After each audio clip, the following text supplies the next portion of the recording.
Aries, this is for you. Para to sa mga Aries, guys. Today, message nyo today, simula sa araw na to.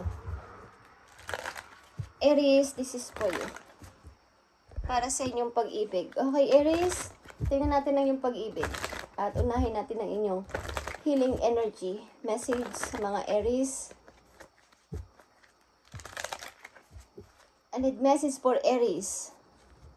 I need message for Aries. Sa kanilang buhay, pag-ibig, at sa kanilang sarili na rin. Okay. Thank you. Aries, you have harmony, okay? Harmony is happiness. I open myself to the divine being with me. I am the image of God. Thus, I have the power to bring light into my life. I turn any darkness in me into something beautiful. In absence of resentment, anger, or doubt, I find harmony. Okay, nag-i-start na kayong kumbaga nag-uumpisa na kayo na huwag panatilihin sa puso ninyo ang nakaraan, mga Aries, at magpatuloy kung ano yung nandito ngayon, kung anong nasa harapan ninyo. Nagpapatuloy na kayo at ino-open nyo ng inyong sarili na sa bago ninyong, kumbaga, bagong ikaw na. At maaaring ilan sa inyo lumalago sa pananampalataya. Okay? Yung mga madilim yung nakaraan is maybe gusto ninyong maging, kumbaga, bigyan ng light o bigyan ng kaliwanagan o liwanag. Papunta na kayo sa liwanag na kaisipan kesa manatili sa, kumbaga, naghahanap na kayo simula sa ngayon ng, kumbaga, ikakaligaya ninyo. Okay? Sa ilang Aries na nandito sa reading. Okay, tingnan natin. Nandito na kayo sa path of light. Okay, gusto niyo yung mga bago na, okay? Lalo na pagdating sa pag-ibig, gusto niyo yung bago na kesa sa bumalik pa kayo sa nakaraan. Okay, Aries, tingnan natin ang inyong buhay pag-ibig. Tingnan natin ang buhay pag-ibig ng mga Aries. Okay, yeah. Ilan sa inyo sa lalapit ng ikasal, guys? O ang ilan sa inyo ay kasal na dito sa reading. Okay, Aries, tingnan natin ang inyong message.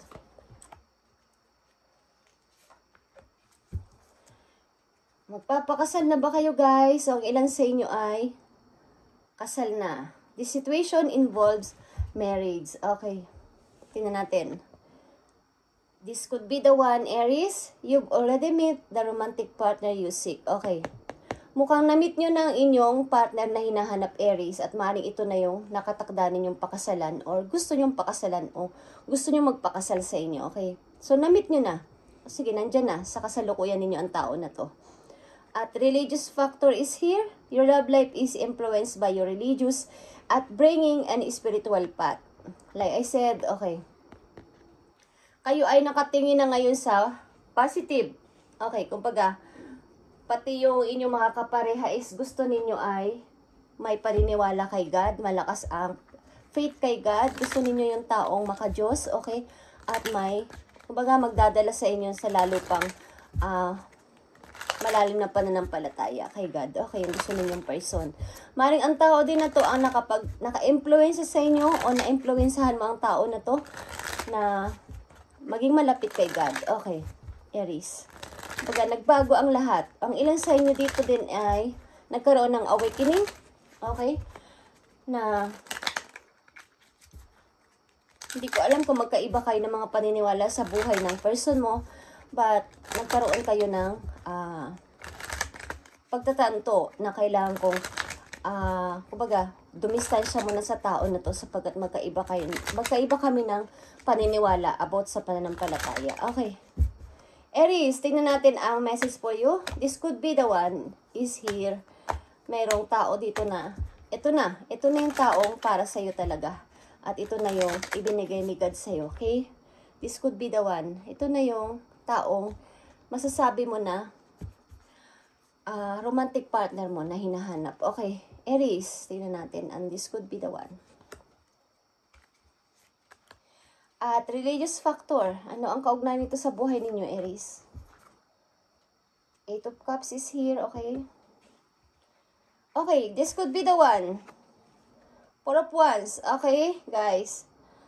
Maaring talagang kayo ay magbibuild ng bagong pag-ibig o bagong pasimula. Kumbaga, start ito ng bago ninyong pagsasama ng person na to. Maaring dito ka ikakasal. At kung kilala mo na o nandyan na sa tabi mo ang tao na to, Aries, at nagmamahalan kayo, this is the one na, okay? Ang tao na to ang the one na masasabi mo. Siya na talaga. Okay, ang partner mo na hinahanap. Religious factor is here, 6 of Cups and 5 of Cups. Okay, guys. Maaring, meron ditong nangyari na nagkaroon ka talaga ng awakening sa relation na to, religious factor. Meron kang na-discover na kailangan kong magbalik tanaw sa aking mga nangyari sa buhay ko. Maaring ilan sa inyo is nagkaroon ng saglit muna, okay. Saglit muna, kailangan ko munang dumistansya sa'yo sapagkat magkaiba tayo ng paniniwala, magkaiba tayo ng kinagis ng kultura, magkaiba tayo ng wika, okay, magkaiba tayo ng bansa, okay.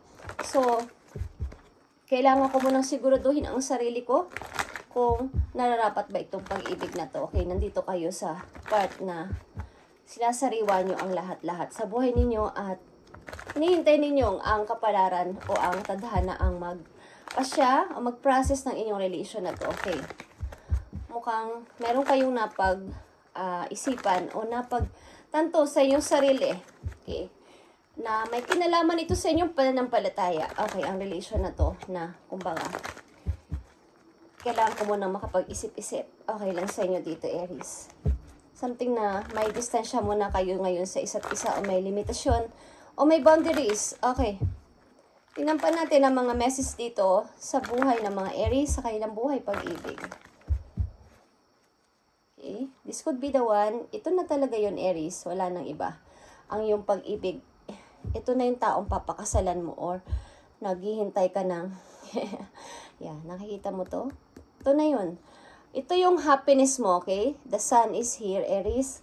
Ito na yung happiness mo. This could be the one.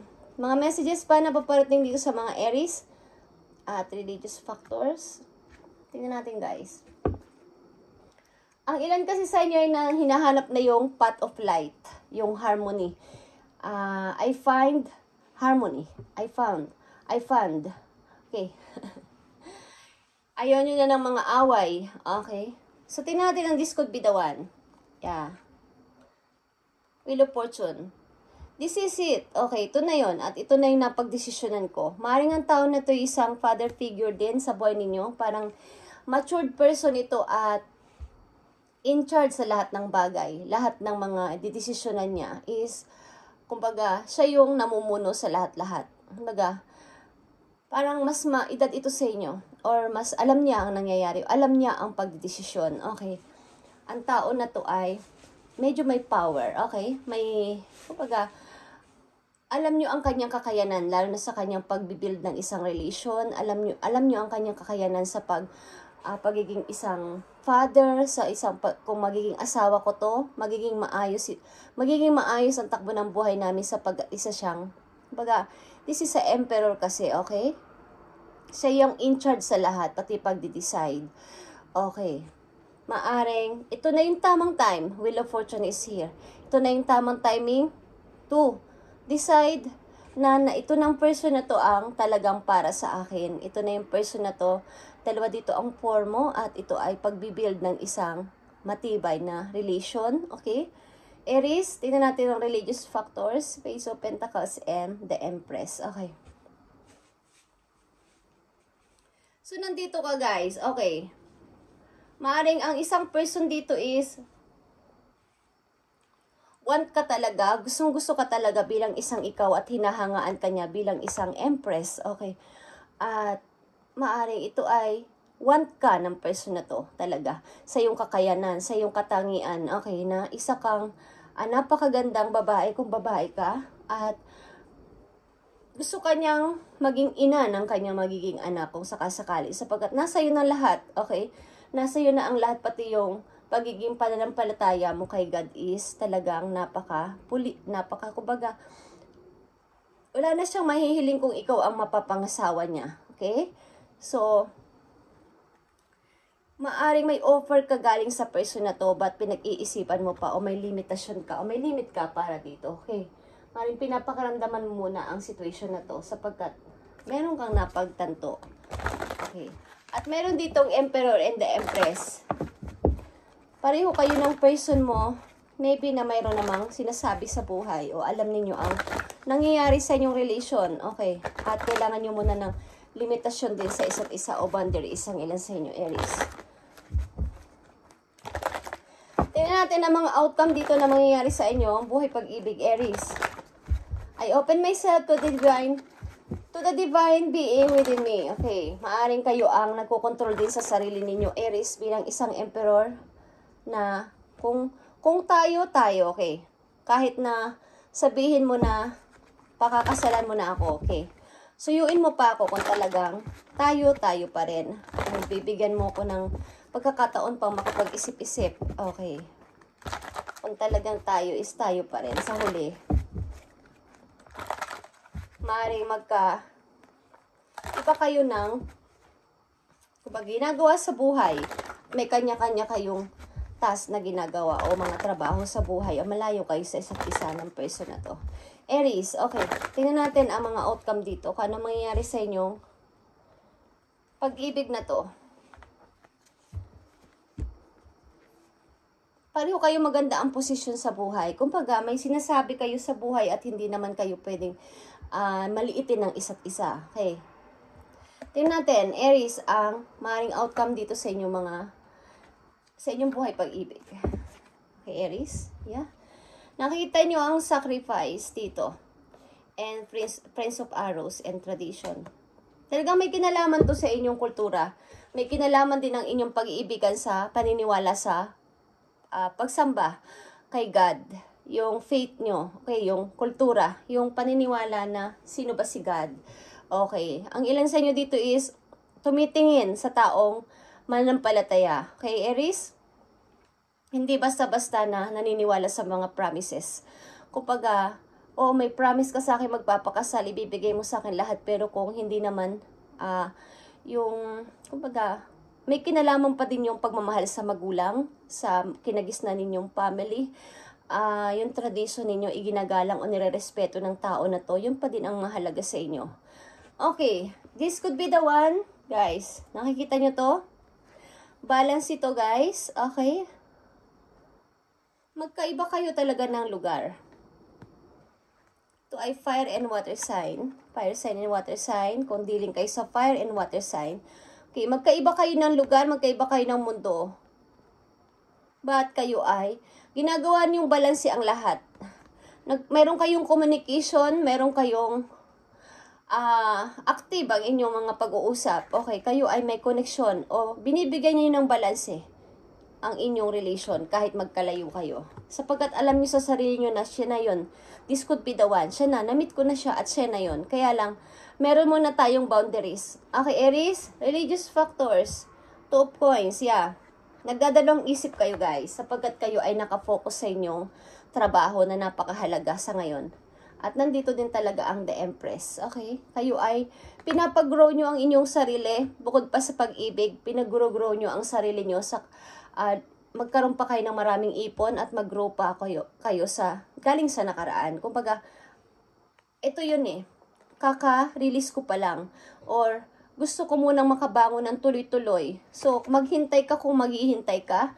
At gusto ko munang patunayan sa sarili ko na kaya kong i-grow ang sarili ko ng tuloy-tuloy bago tayo. Kung gusto mo akong pakasalan, maghintay ka.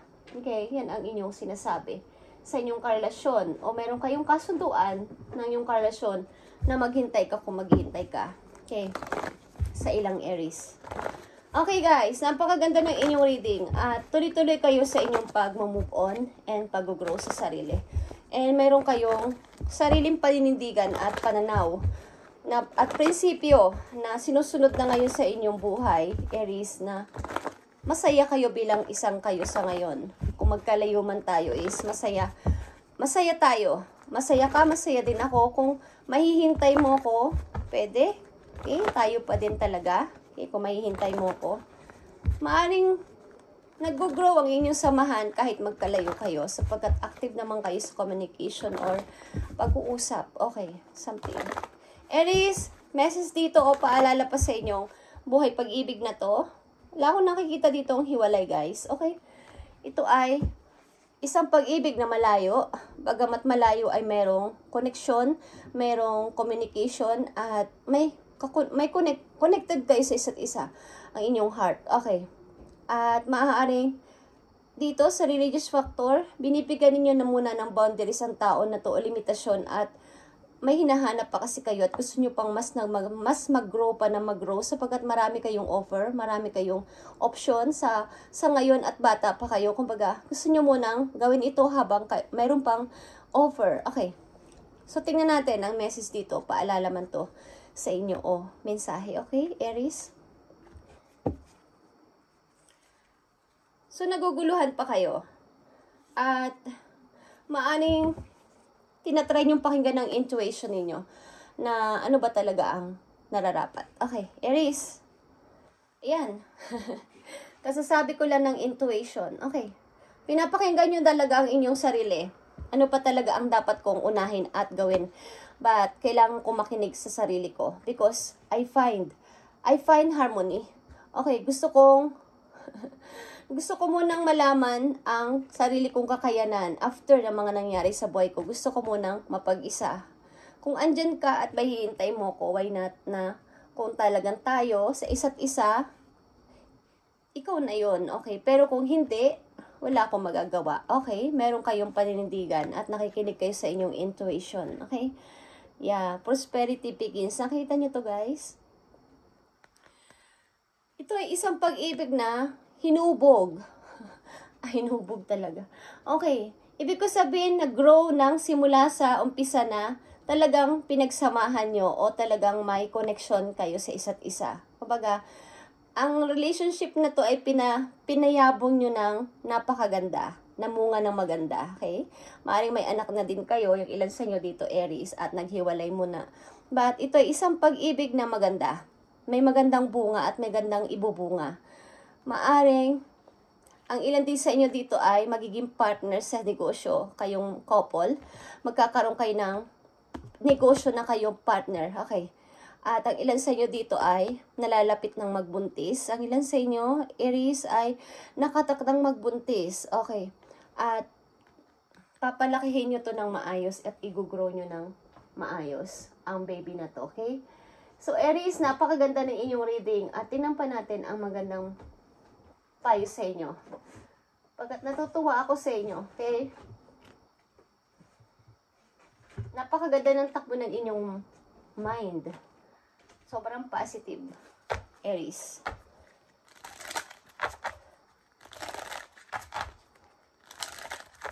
Kumbaga, ang relasyon na to ay hindi nyo pinabayaan kahit magkalayo kayo.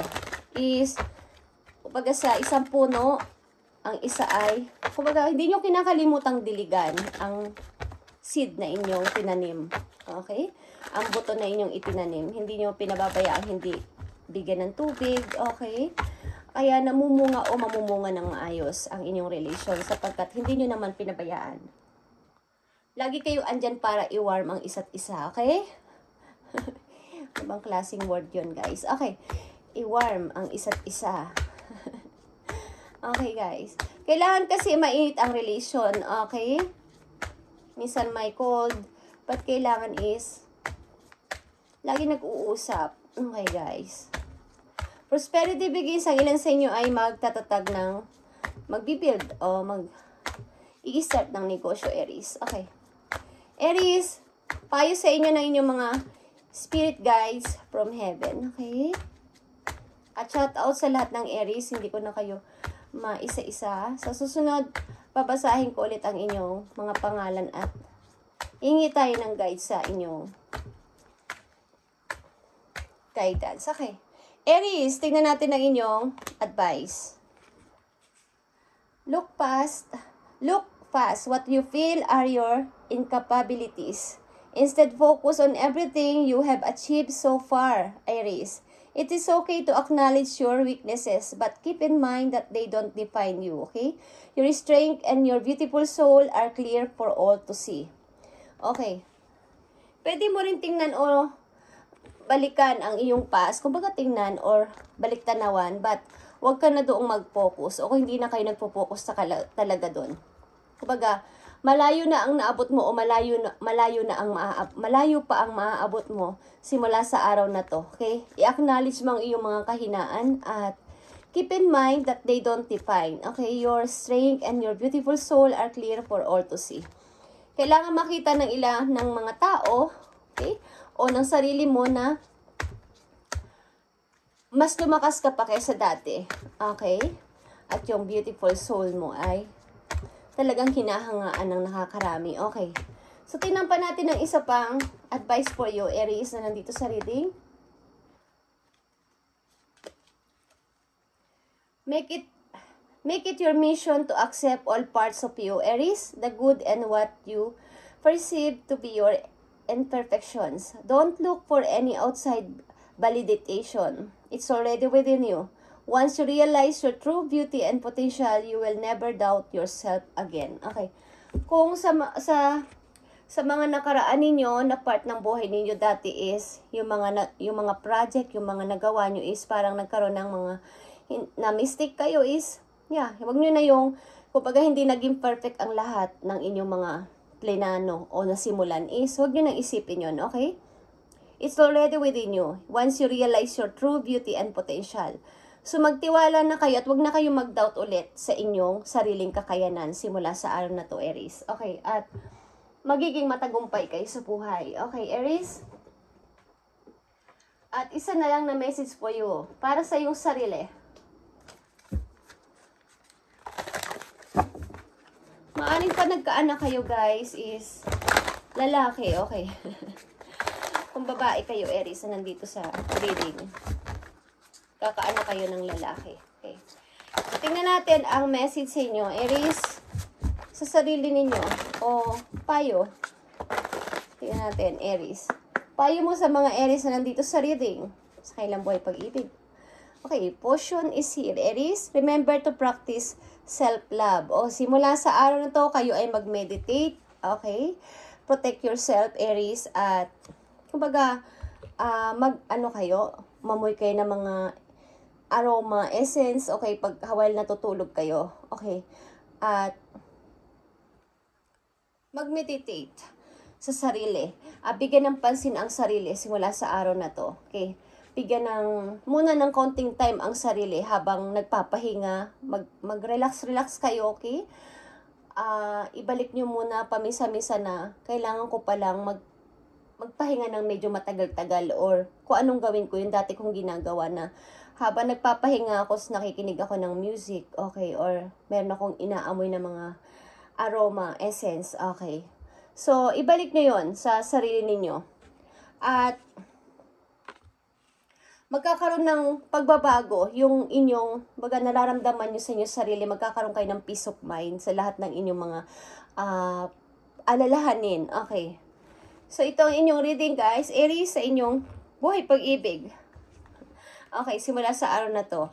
At mukhang na-meet nyo ng inyong partner na hinahanap. But, may mga boundaries lang at limitasyon pa sapagkat meron pa kayong tinatapos. Okay. At, mangyayari ito, guys. Mangyayari ito. Magkakaroon dito ng celebration o wedding sa inyong pagmamahalan, Aries. Thank you and God bless, Aries, sa inyong mga ginagawa is pagpalain kayo ni God sa araw-araw nyo mga ginagawa kung samang kayo part ng mundo ngayon na lugar is mag-ingat kayo at lagi kayong gabayan ni God sa inyong mga plano at mga pinapag-pray matupad. Okay, Aries? Bye and God bless.